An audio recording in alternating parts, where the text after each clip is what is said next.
Na nsem a yera osu Bempah Okatakyie so waka achre NG group of companies some chairman say on kasa nche Okatakyie ba bi onam no Okatakyie ka say on the girls no ne osu Bempah na ori ono so peto kase etese na osu Bempah epeto no o say eto no de omu hu ana omu refi bible enti eto kase ne omu nyina are enti nkomhye bia ni ba bia nkomhye na osu Bempah che no enye nkomhye papa tuturi nyina message de he so who Bempah awu hotel. I just don't know. Oh, friend, no, so can't see my car. Junior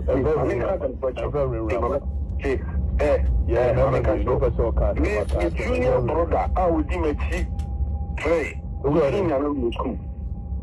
a small boy. And my lawyer says, and come Bempah, corporate, and I'm a top for Mudiabra, Bempah, Copas, one pole. For the Neco studio. My cousin, Dr. King, Dr. King, when you careful, you look good at your station. What about maybe who bet me among for Mimikuba? Wait, my member direction to Fiona. And I will be my direction, maybe I will be at Michelle. And you knew Sabama before about. There be missing me, and I will ever you. Eto Obama men empeto hwe wo de akobisa Adam ni na no peto Solomon no peto Samson no peto obi apeto eto de ye de bo wa ne kan ma ho na ewiase won yesi wo ye moto modwo a hwe ho yi asofo no omudu nipa ma no ma mo se sebe omopa kro mo nto da ba yesi wo penkofo a omudu omotekema ebo ma pa asofo Ghana asofo yesi ni ordinary C0urt sakraman wo bo papa sa no bani come no cartons I'm telling you who asofo pa so pege pa Ghana asofo yesi ni anu na ekọ enti munja se mudu aso dem a mo twa fast na man na mo ko bo wa kire no. Hello, keep watching Xposed GH, the best channel on all of YouTube. Yes.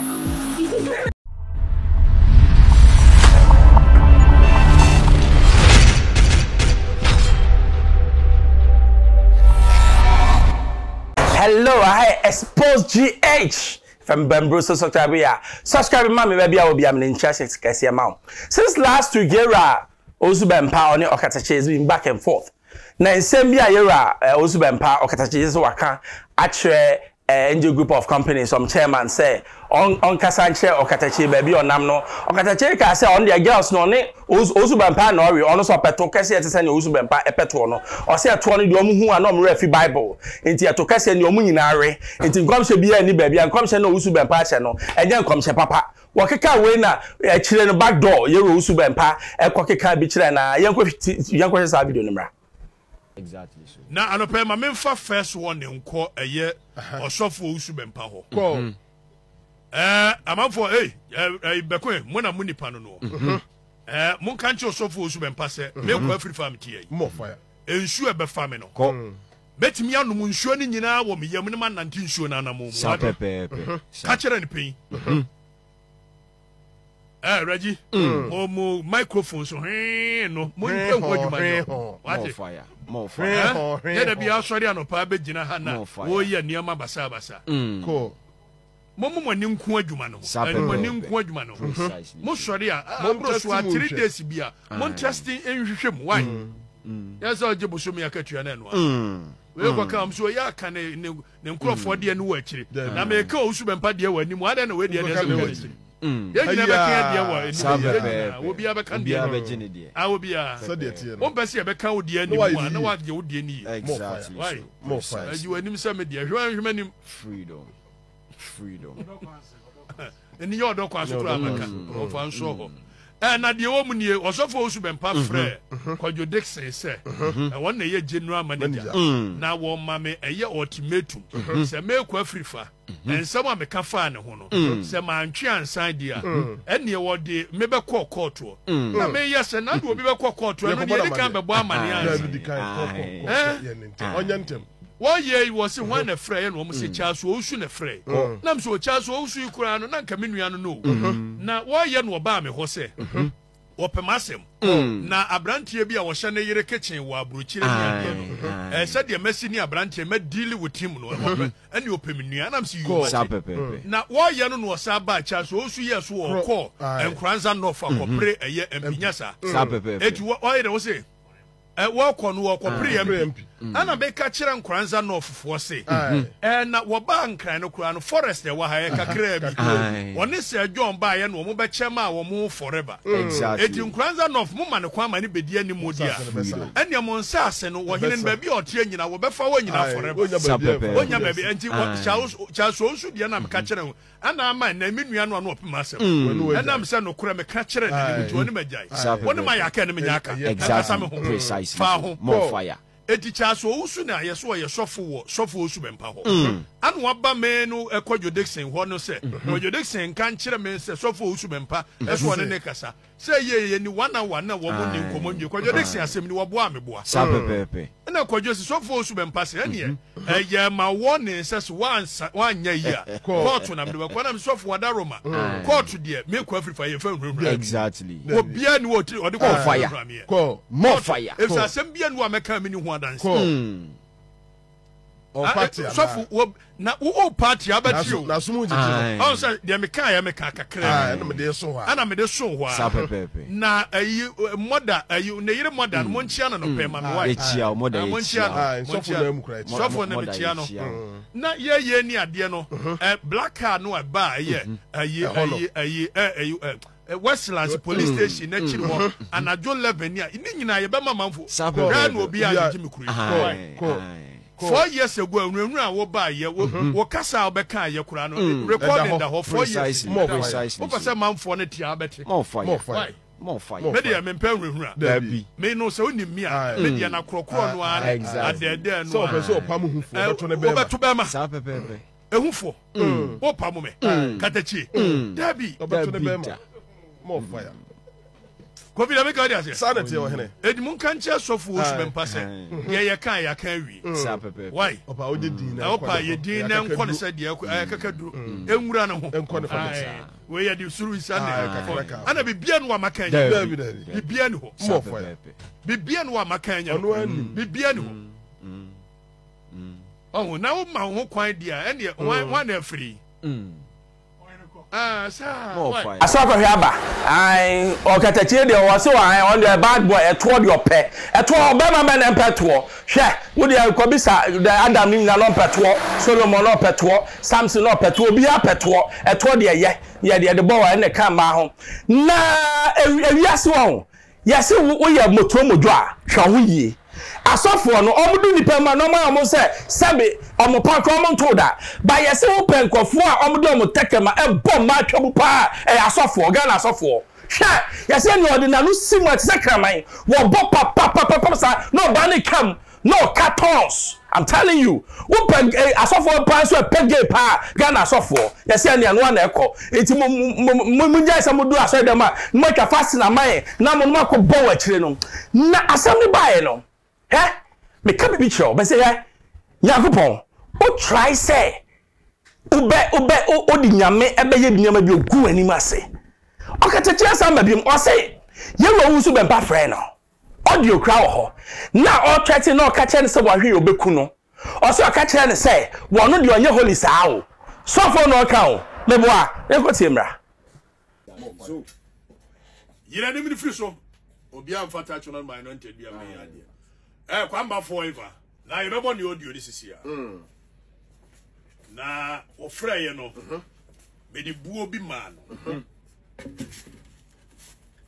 etiram friend mi ra o say na enipa o mu hu a na ba mi a wan hwe yi a ade ba ye wo no yentie osu Bempah a enra wo frɛ me ne nkomo sa. And nobody should tell me, send a privacy a year, dear Ben, whenever somebody is going to perpetrate crime, the privacy no, you're protected under the law. And Brani free horse. It was also been passed over to my mom for me. Ghana police may catch them. May your bar, may for men to me. Osu Bempah so obetumi nsu na gu fom. Ghana police oba na obetumi nsu na gu fom. Amemfa mensa ento me ho. Menye statue. E dey see evidence ni nie. Afi yenti. Okatakyie prefect. Wadaroma abajwani. Me pa chefe mo Osu Bempah. So for Osu Bempah. So for Osu Bempah ne kase. Yeah. Mene Dr. Otian kasa. Mene kwajo Dixon so kasa.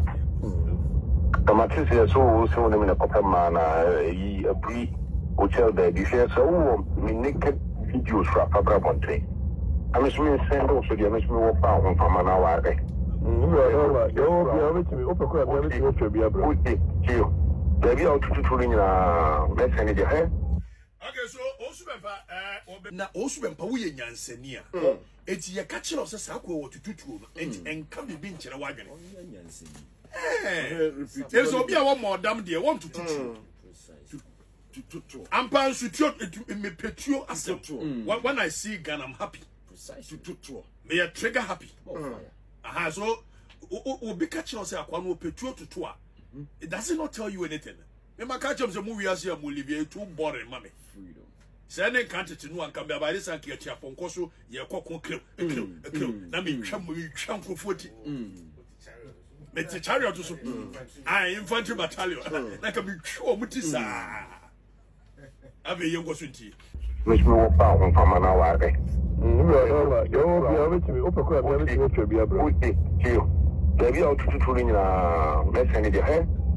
So who Bempah our hotel? I just don't know. But your offer me no be so can some can. Yeah, no be so can. Junior brother, I would give me cheap play. We are in a school. We are small boy. I mean, me lawyer say some come Bempah court letter na matter for we dia bra Bempah ko kwatwa po. Me ko record me ko go studio. Obetimi amankofo abom mekwa fifa. My cousin Dr. King. Dr. King when careful awu. Me good radio station. Baba me wo obetimi amankofo abom mekwa. Wo ma direction to fear na. Ana wo be ma me direction be bia obi atmesia. Enye news sabe ma before ba. Baby me see me sia wo yin ana wo pese o na be sia me. Na ma ye bi ha mi nye holy o.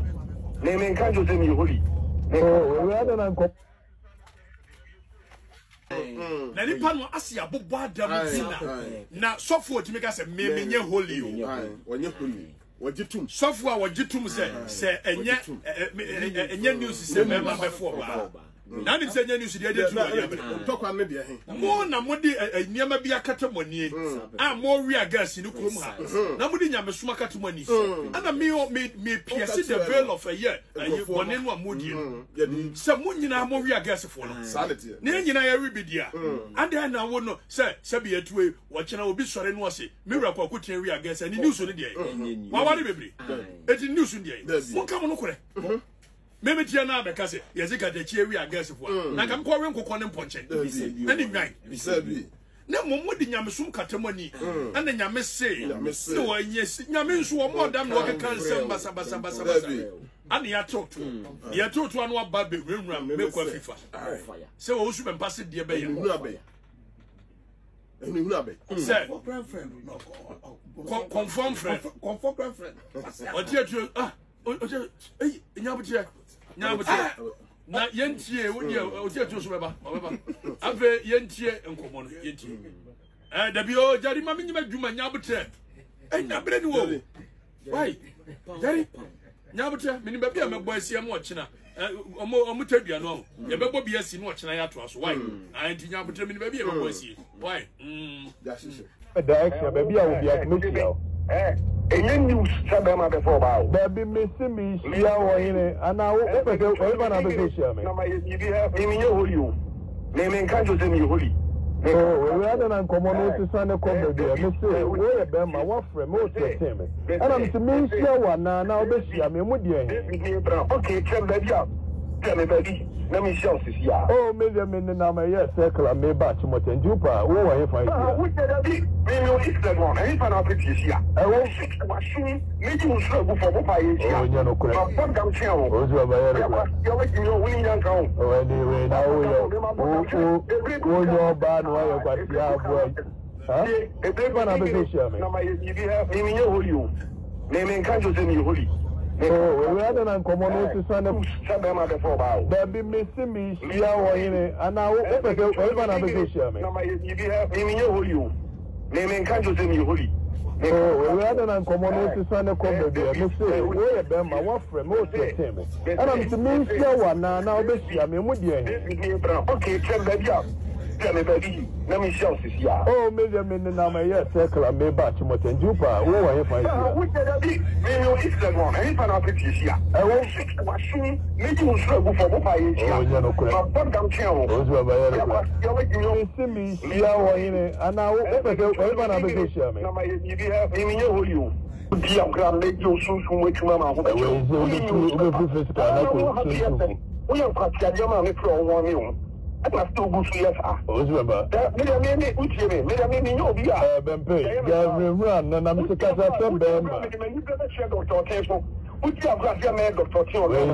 I can't any better, Dr. So I may not find a hobby. We are past young penny, Papa. Men, I may say, what for me? What's the way a Bempah now? Bempah, anybody I walk. And if I may quite more than 2 years here in years here. Why? My answer is the way in Shire.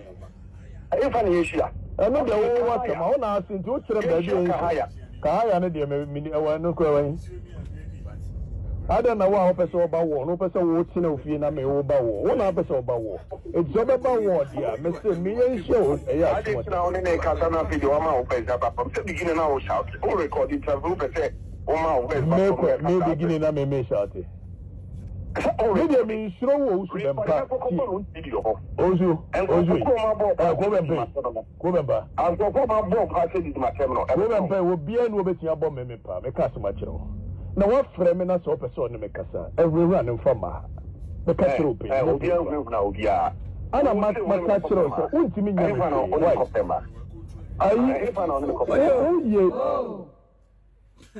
So what to be? When you make you know, Bempah na no ne Okatakyie kasasa no. You see, if you say away, me say, sir, don't touch my anointing no. Omo common tiase.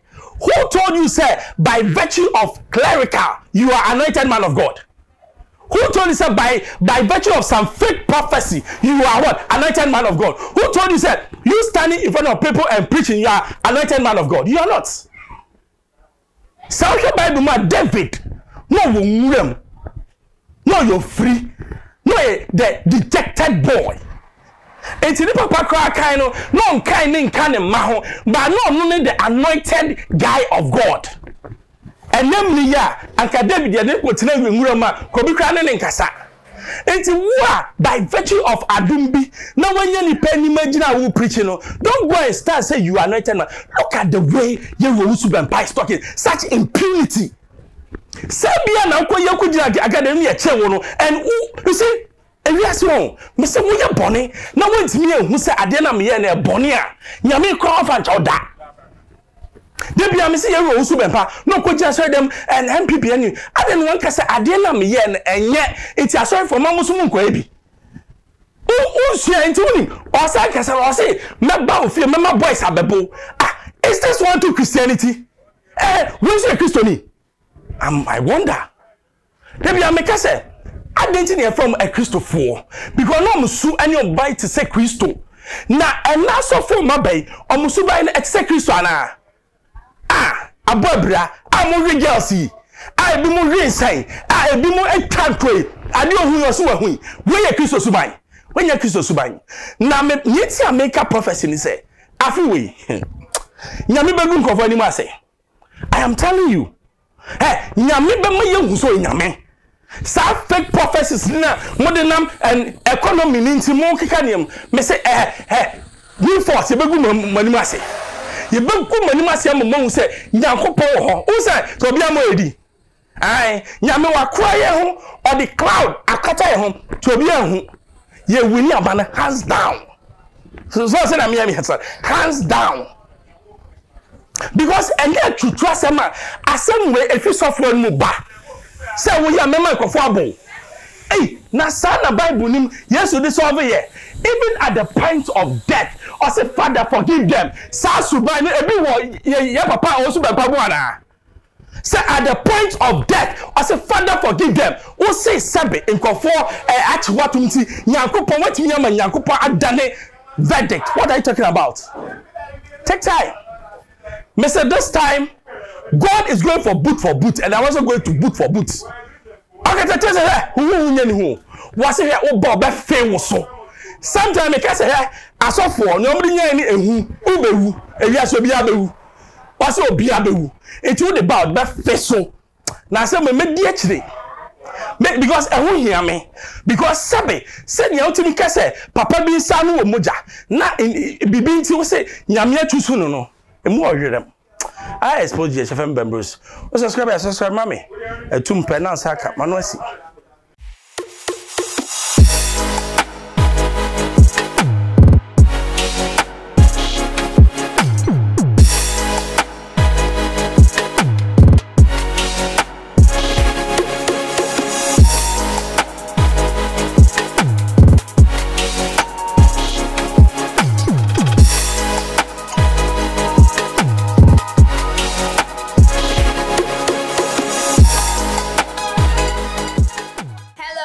Keep watching Xposed, the best channel on all of YouTube.